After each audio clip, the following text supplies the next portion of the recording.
A warm welcome to all our guests, our viewers this morning. Boker Tov. Good morning, everyone. Good morning, Clarice, Peter, Andrea, Estelle, Rachel, and all of those that are still joining us this morning.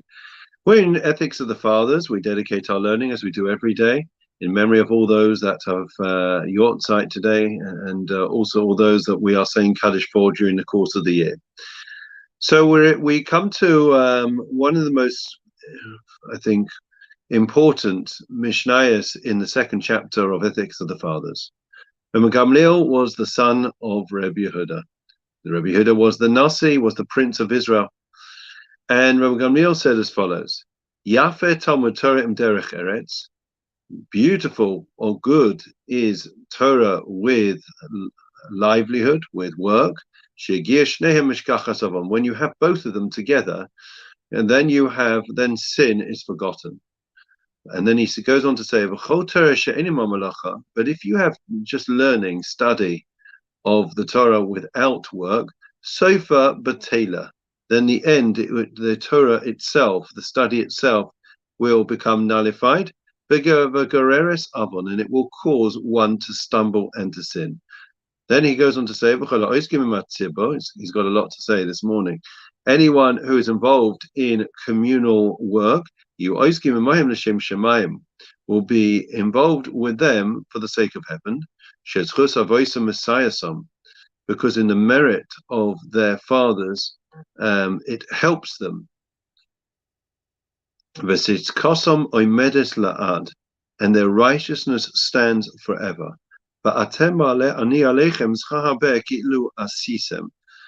And nevertheless, I, God, will bestow upon you as great a reward as if you had accomplished it on your own. What exactly is this mission of friends? What is it addressing? What's the themes? We've spoken about the primacy, the preeminence of the Torah. The Torah Rebbe Kiva described, you may recall, when he was learning, publicly disseminating the Torah to the masses, and he was scolded by one of his colleagues. And Rebbe Kiva gave the analogy, the parable of a fish that is in the water, and there are fishermen with nets that are trying to catch the fish, and the fox calls on the fish to come out of the river, come out of the water to escape the nets. And the fish turned round to the fox and said, "Silly fox, out of the water I cannot survive for one moment. In the water I'm in danger, but at least I am in my life force." And therefore the Torah is our life force. We can see it all around us, that those that are living a life with Judaism as a essential, integral part of their lives, and those that are not. Very often people come crying to me about their children, their grandchildren, the complex situations that they find themselves. And very rarely, if ever, can I remember a case where there's been they've come from a Torah home where they've been shomer Torah mitzvahs, keeping the Torah and its mitzvahs, keeping Shabbos, keeping kashrus, all of those things, and at the same time then they've fallen off the wagon and they've chosen a completely different lifestyle. And there are some instances in Stanford Hill where people have been disillusioned, but that's not they've been keeping. That's because they've had a poor education, and they've been disillusioned by the values and by the Judaism that they've seen, which wasn't the authentic thing, and therefore they chose a different lifestyle. But that's not what we're talking about. So the preeminence of Torah and learning the Torah and deepening our connection to our faith is essential. But if you have that without worldly occupation, in other words, if you don't have a livelihood, then it's going to be a recipe for disaster. You're going to be dependent and reliant on others, and it can lead to you, resorting to desperate measures in terms of making a livelihood, and therefore it's something which is reprehensible. Now, and if a person doesn't have work with the Torah, then it's going to be nullified. It's going to cause one to sin. cause one to sin, as we already alluded to. You're going to make the wrong choices. You're going to resort to the wrong things. And it shouldn't be that way. We know from the time of the Rambam, even before then, but Maimonides was perhaps one of the great paragons of the idea of Turim Derech Eretz, of worldly occupation. He was a doctor. You can have a look at his diary that he writes about that he got up at the in the middle of the night. He had to he was the medical practitioner to the Sultan, and he would journey there, and he would ensure that he addressed all the needs of the Sultan and the and his household. And then midday he would come back. There was a line of people out the door waiting for his advice and to ask questions, ask shilas. He had half an hour or something's rest, didn't even have time to eat, and then he was answering all the questions of the masses. And then in the evening he stayed up throughout, to the early hours, when he would write, and that's when he wrote his Yad Chazaka, his magnum opus. Extraordinary. So the idea that we see Abarbanel, there are many great scholars that have managed to achieve both. So one has to have some means of support so that one doesn't come a cropper, one doesn't compromise on the ethical and moral values of our people. Okay? The next principle that we want to say, we're going to do two today, beware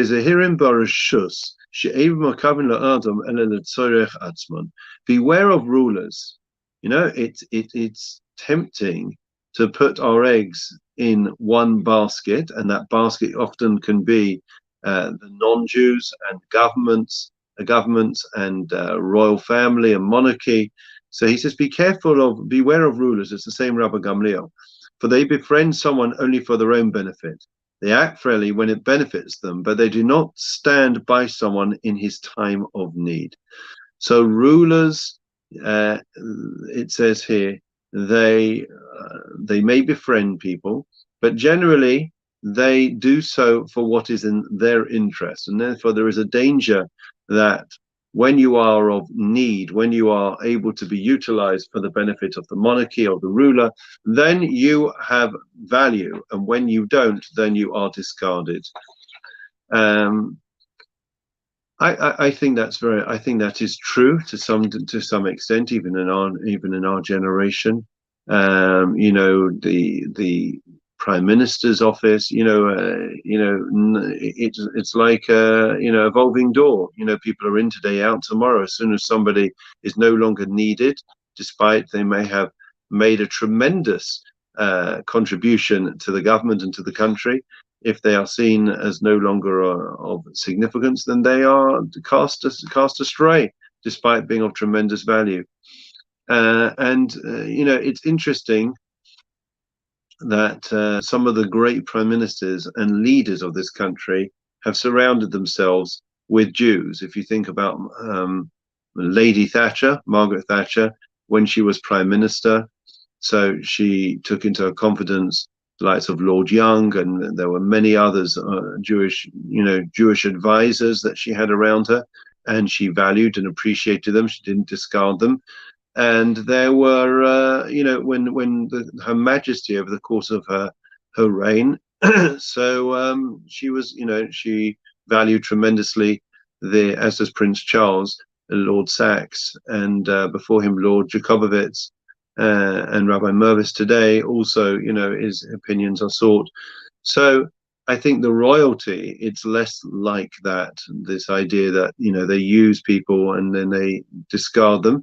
But certainly in governments, we should not pin our hopes to the mast of, people that are in lofty positions of power, because it can change from one moment to the next. You only have to look at modern history, look at pre-war, and many people were close to people of authority, government ministers, and the Jews in Germany in particular were exceptionally intelligent and made a lasting contribution, and yet from one day to the next, that was it.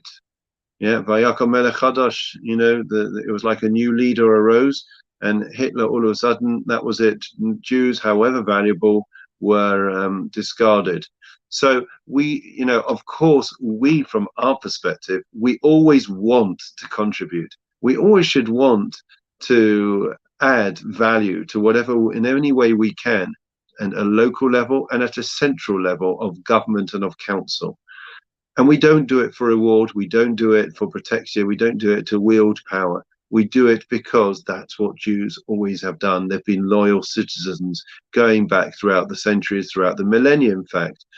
But having said that, a person shouldn't rest on their laurels. We shouldn't be too comfortable and cozy up and believe, that we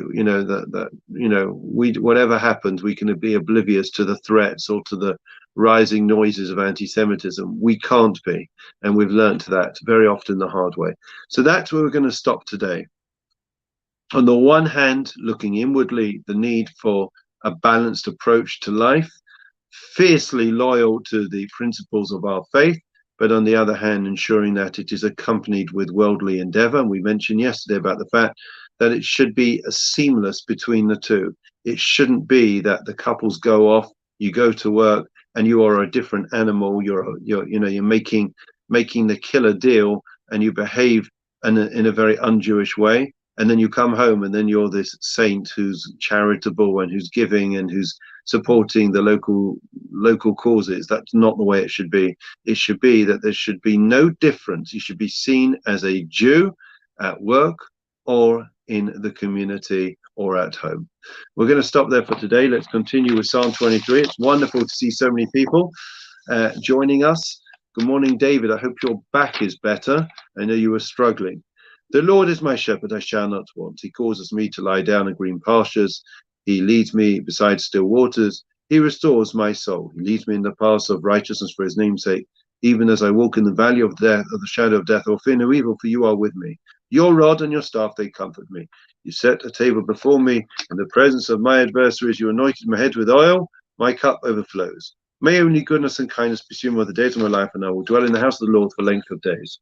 Memorial prayer. Don Elamim Zachaves Nishmai Zacholi Elamam Rachmim Zazim Zizgan Fechel Elamim Vertizov Zachim Seshwa Zamanat Nachlasam Yanuch Bishlam Shkavam and Amar Amen. Before Shlema, Misha Berachov Sin Romis of Yaakov Moshe Aaron David Shlomo Yivarech Rapesachel and Babu Shanu Mispalim Babu Ram Bitzchadagat Shpoch Yimele Rachim Melehem Lachim Mufasam Bishlach Lem Fushim Mishmam Lecholevim V'So Shach Yisrael Before Sanef Shvusakov Hashtag Makri Benama Amen. Wishing everyone well. Yesterday I had the pleasure and privilege of calling and speaking to the Lees. That's Lindsay Elliott, her parents, who have been married. Sit down, okay, and hold on to your chair. 76 happy years. 76 years. So I called Ronald yesterday and I asked him, what is the secret for a long and a happy marriage? His hearing isn't so great.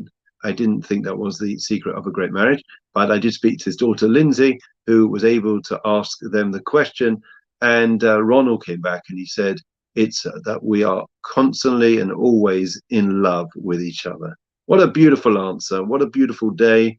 Shul sent them flowers. It was beautiful. Really lifted my spirits. It lifts all our spirits when we hear such a lovely story. I think they're the second oldest married couple in this country. 76 years. If anyone can beat that, let me know. Anyways, we wish everyone well. Have a great day, and looking forward, please God, to seeing you tomorrow for some more eternal values that we can take with us throughout our lives and throughout our days. Keep well. Lovely to see you all. All the very best.